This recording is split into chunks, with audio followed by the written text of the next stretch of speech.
Velika mi je čast i zadovoljstvo što mogu pozdraviti osobu. Nije potrebna nikakva najava velika, samo reći Massimo, dobrodošao. Dobar ti dan. Hoćemo ovako reći, vidim da si krenuo. Dobar ti dan. Kako si? Dobro, mi smo se vidjeli 100 godina, mi se znamo. Dugo se nismo vidjeli, da. Radili smo zajedno, ne znaju ljudi koji prate, mi smo radili zajedno na Plavom radiju. Da, ali ti znaš, ti možda čak se ne znaš, mi smo se upoznali davno dok još Croatia Records bio Jugoton.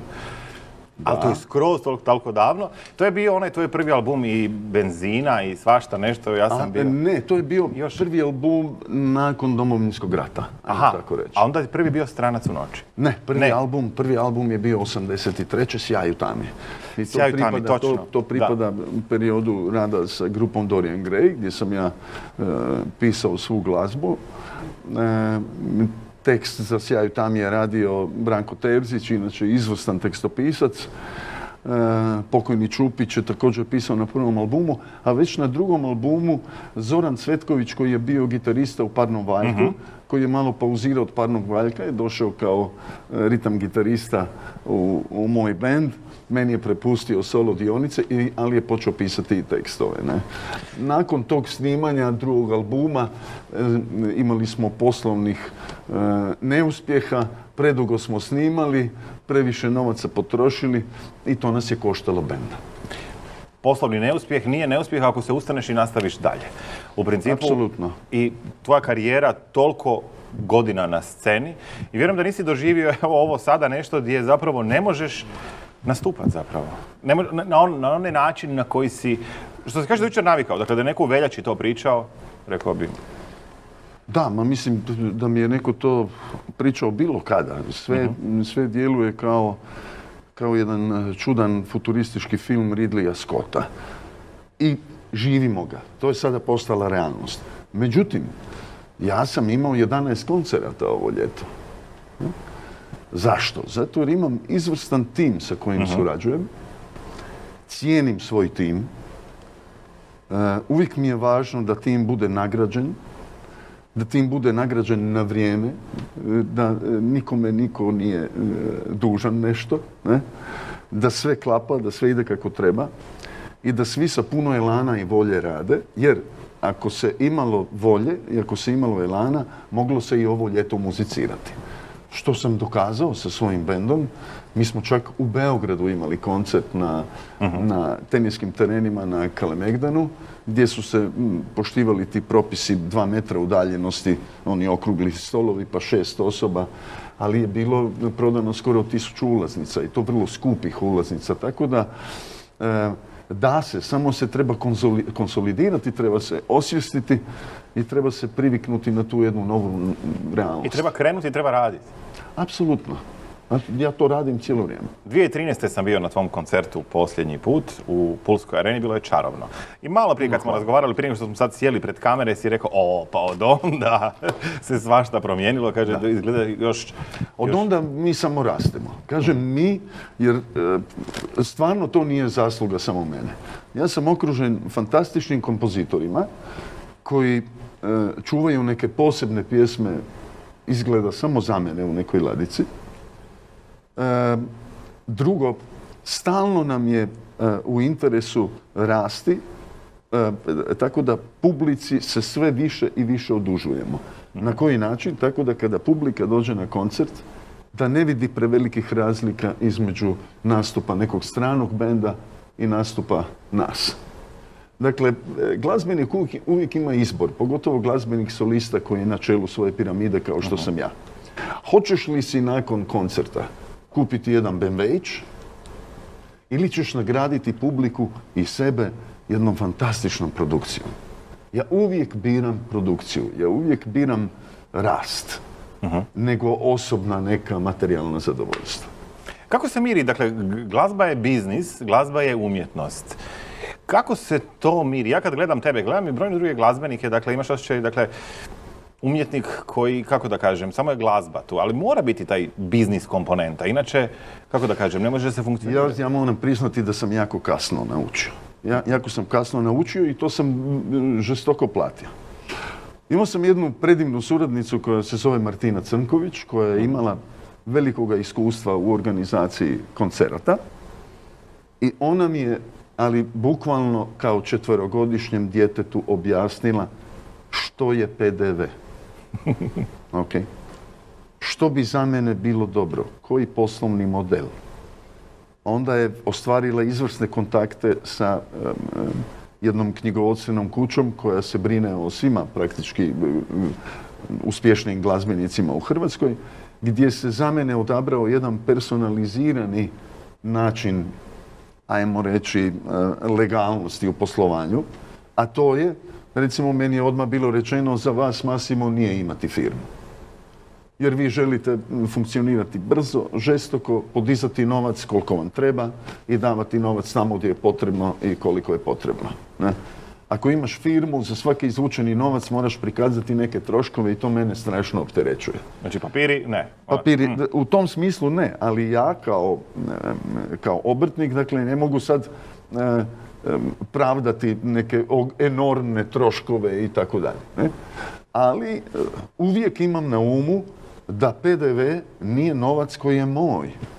Mnogo mojih kolega i mnogo poslovnih subjekata griješi u tom smislu. Toliko imam na računu, dakle, toliko je moje. A onda kad knjigovodstvo nazove i kaže treba platiti PDV i davanja za taj mjesec, onda nemaš. Pa onda sljedeći mjesec moraš platiti duplo. Ako nemaš sljedeći mjesec, treći mjesec moraš platiti triplo, ti si u ozbiljnom problemu. Nikada si nisam dopustio da uđem u takav problem. 11, dakle minimum 11 ljudi ovisi od toga što ja radim, a indirektno i 25. Ali ja sam strašno zahvalan svim tim ljudima jer svako daje enorman doprinos. Ja imam, iako je zaposlena u akvariju Sulana, ona se brine o mom Facebooku. Vlatka Vužić, iako ima svoju firmu, ona se brine o mom Instagramu. Ja se tim ljudima odužujem za te stvari, jel tako? Imam, mogu reći, najbolje glazbenike u Hrvatskoj. Koji su planovi?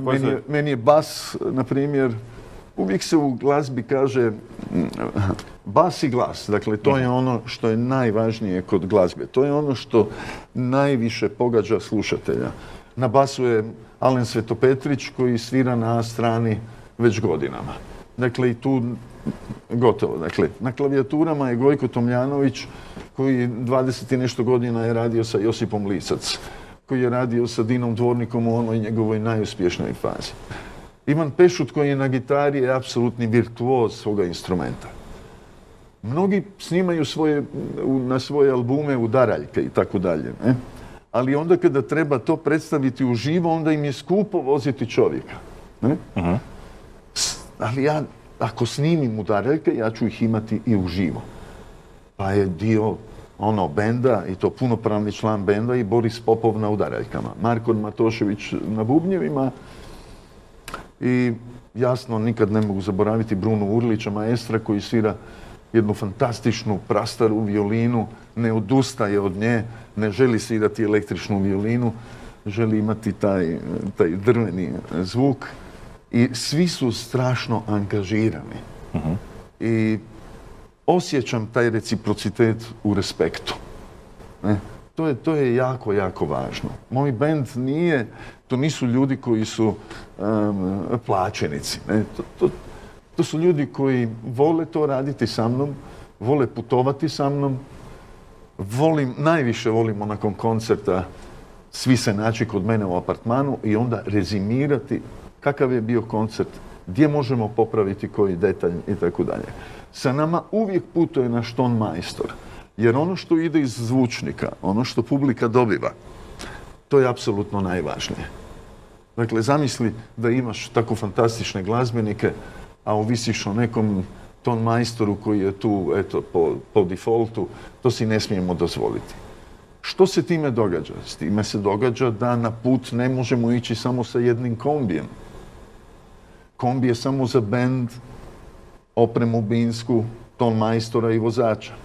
Ja moram putovati sa drugim velikim autom, sa mojim asistentom Sašom Radmilovim. Tako da, ponosan sam na taj tim, izvrsno funkcioniramo, ne?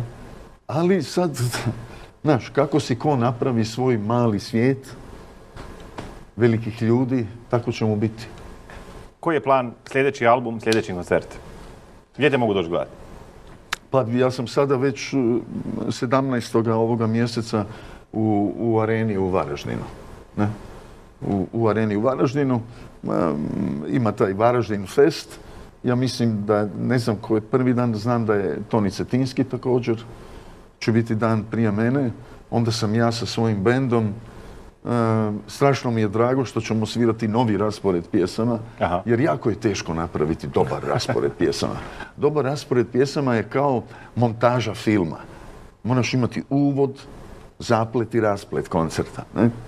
I jako je teško, a pogotovo ako imaš tako puno dobrih pjesama kao što imam ja, ne? Jer ja nisam neko ko živi na starim pjesmama koje sam radio u 80-ima. Stalno mi se događaju te neke velike pjesme, ali sam i strašno zahvalan svima koji to rade sa mnom i volim ih i poštujem beskrajno.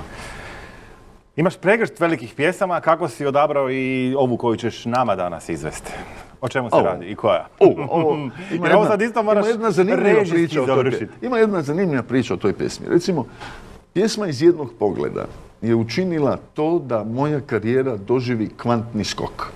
S kim si se pogledao? Dogodilo se to da je stigla jedna pjesma na CD-u, ne, na mailu. Ja taj mail nisam jako dugo otvarao. Inače znam biti lijen u otvaranju mailova. I onda pogledam malo bolje, vidim da je to pisao Pegi Martinjak, koji je izuzetno talentirani klavijaturist. I poslušam tu pjesmu i istog časa sam bio oduševljen, a sutradan sam doznao da je tu pjesmu Vana odbila. I znam da mnogi su rekli da, ali ako bi pjevala Vana ne bi bio hit. Nije istina. I da ju je Vana otpjevala također bi bio hit. Dakle, mogu se složiti zapravo. Probam zamisliti. Ne, ali evo, zamisli Vanu kako pjeva Iz jednog pogleda. Dakle, radi se o tekstu. Mi smo narod koji se isključivo veže za tekst. Naša udica je tekst. To je ono za što mi zagrizemo. Ne? Zato uvijek kažem da se u tekstu mora osjetiti taj nomen est omen. Ne? U imenu je znak. Ne? Kada je došao dečak prije godinu dana i kaže Maks, ja mislim da imam izvrsnu pjesmu za tebe, ali već si me 6 puta odbio, pa ne znam da li da ti pokažem. Ja rekao, reci mi samo kako se zove. Kaže on, zove se Mali krug velikih ljudi. Gotovo, to je moje. To je moje. Jer čim pjesma u svome naslovu sadrži kompletnu priču koju želi predstaviti, to je već jako, jako puno. A znaš da se ne radi o idiotu, znaš da se radi o nekome ko poznaje glazbu, ko će znati složiti nešto.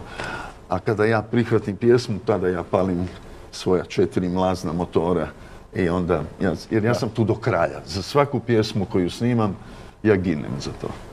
Imaš pravo i kad ovaj naslov, dakle, Iz jednog pogleda, stvarno, ne trebaš više ništa reći. Svašta, mozak... Ja doznajem sve, mnogi su to osjetili. Mozak jednostavno dovrši cijelu priču. Pogotovo i u prijateljskim, a i u ljubavnim odnosima, mnogi su to osjetili u životu, taj jedan pogled koji je kriv. Nešto je krivo, nešto u jednoj jedinoj milisekundi toga pogleda nešto nije štimalo. Da. Tako da... Da, ali nerijetko izignoriraš vlastiti instinkt, ne znam kako ti. Ja sam ignorirao vlastiti instinkt jako, jako dugo. To je ono žensko u nama. Žene to imaju po defaultu, jednostavno ne mogu se od toga obraniti. I žene valja slušati kod tih stvari, one osjećaju. Ne znam, kao kad imaš... Ja sam to osjećao, recimo pri rukovanju s ljudima osjetim da mi taj čovjek ne štima. I onda bacim negdje iza u podsvijest tu misao i dopadne mi se na drugu ta osoba i tako dalje, ali već nakon godinu, dvije dolazi ta čakija u leđa, ne, tako da taj instinkt treba stvarno poslušati. Mi ga još uvijek imamo, samo smo ga malo zatomili. Toliko pričamo o toj pjesmi, ja bih sad htio čuti. Hoćeš? Da, hoću čuti. Monsieur Gojko Tomljanović je ovdje sa nama. Ne? dragi moj Gojkić, mi to tako brzo napravimo, znaš, da nema prijenosa. Mi covidu ne damo da mrda. Pa ćemo izvesti iz jednog pogleda. Ne? Koliko se da uz samo pijano. Ne? Evo, ja ću se samo malo osvježiti. Da, malo da dizne prorade.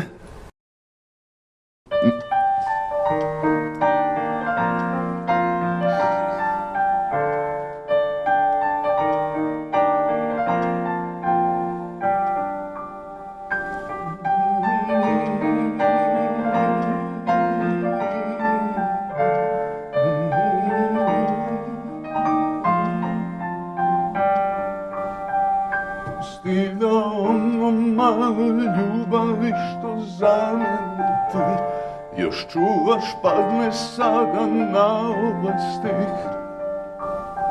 Pusti bar jednu suzu, baš da vidim, pokaži mi tu mrvu ljubavi što trune u tebi.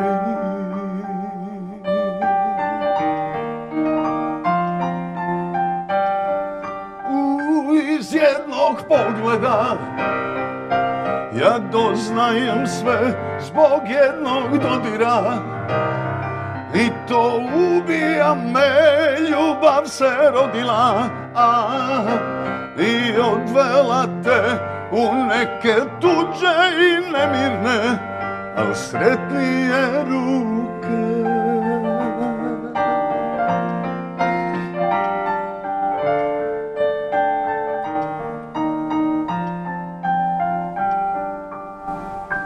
Još smo jučer kao jedno isti disali zrak, istim žarom sretne trošili dane.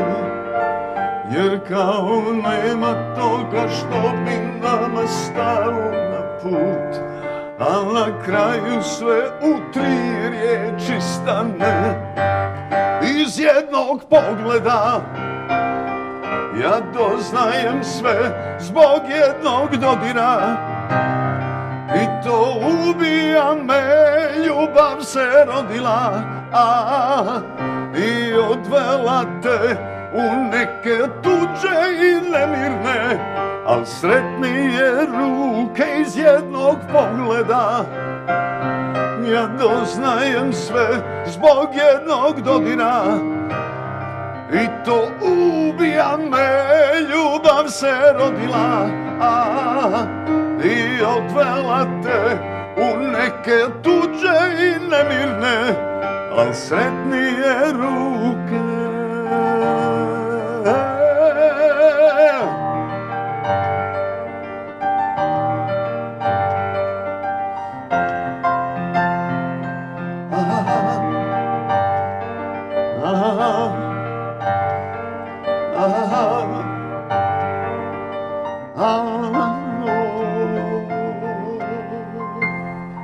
Pusti bar jednu suzu, baš da vidim, pokaži mi tu mrvu ljubavi što trune u tebi.